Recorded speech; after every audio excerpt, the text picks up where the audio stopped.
सांगा. Thank you so much for inviting me. आणि माझं नाव डॉक्टर स्मिता आहे. Doctor Smita Mujumdar, medical officer from Devalwadi PHU.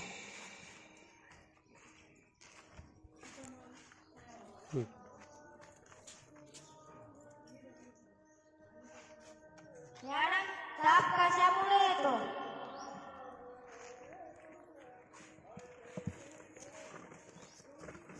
ताप शरीरामध्ये रोग, इन्फेक्शन, संसर्गामुळे येतो.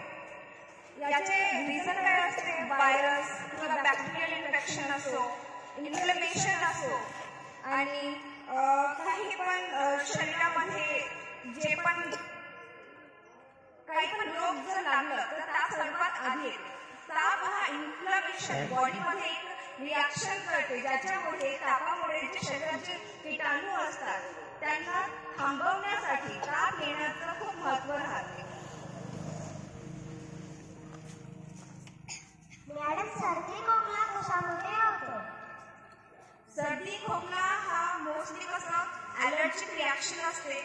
तर धूळ असो किंवा थंडी, जे तुम्ही आईस्क्रीम्स वगैरे खाता त्याच्यामुळे थंडी लागू शकते. व्हायरलमुळे असतो, बॅक्टेरियामुळे असतो. इन्फेक्शन लागलं तर सर्दी खोकला हे येणं कंपल्सरी असतं, म्हणजे एकच मोस्टली. अजून मॅडम, तुम्ही डॉक्टर बोलले, यासाठी तुम्ही किती तास अभ्यास करायचे?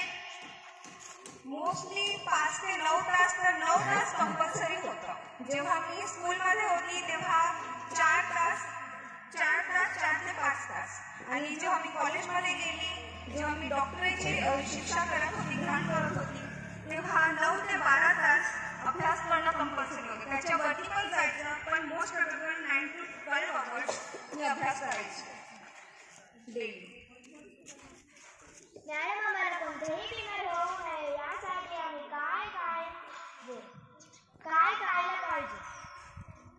कोणतीही बिमार नाही व्हायसाठी तुम्ही सर्वात आधी जे तुम्हाला देते खाण्यासाठी फळं, भाजीपाला हे सगळं खायचं आणि हायजीन मेंटेन करायचं. हायजीन मेंटेन करणं म्हणजे कसं असते की तुम्ही हात साबणाने दररोज धुवायचं, रेग्युलर धुवायचं. आणि शिंक वगैरे आलं तर आपल्याकडे रुमाल ठेवायचं. शिंकणं असो की खोकलणं असो ते रुमालाने कव्हर करायचं.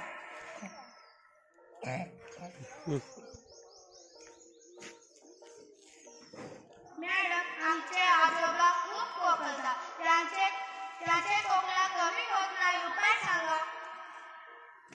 फर्स्ट ऑफ ऑल ते किती दिवस खोकलत होते?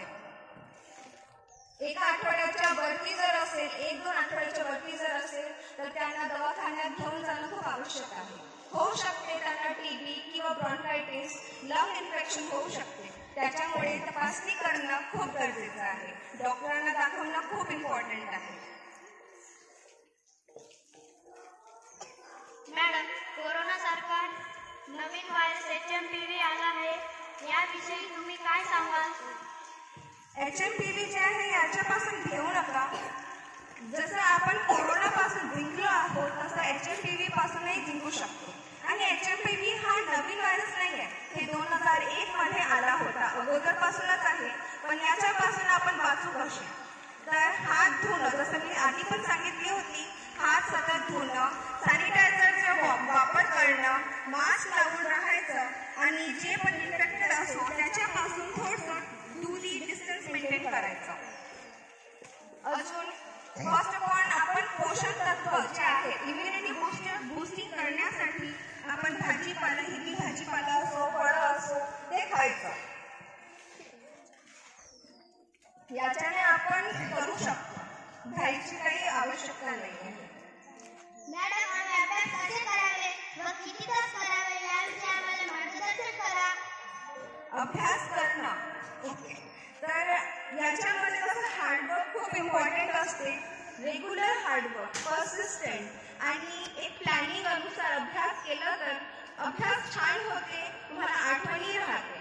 तुम्ही जर प्लॅनिंग नाही करून आणि इरेग्युलर अभ्यास करता, हार्डवर्क नाही करत असेल तर नाही होत, त्याचं छान परिणाम नाही राहत. तर hard work is very important, but smart work is also important. अभ्यास करतो, पण खूपच जास्त हार्डवर्क करणं पण नाही, स्मार्ट वर्क करायचं. स्मार्ट वर्कमध्ये कसं की प्लॅनिंग अनुसार तुम्ही अभ्यास केलं तर खूप छान होते ते. प्लॅनिंग अनुसार पर्सिस्टंट आणि रेग्युलर, आणि की तुम्ही जर चिकटपणे अभ्यास करणं तर ते छान होते, आणि रेग्युलर बेसिसवर अभ्यास करायचा. धन्यवाद मॅडम. तर हे होते डॉक्टर गीता मुजुमदार मॅडम.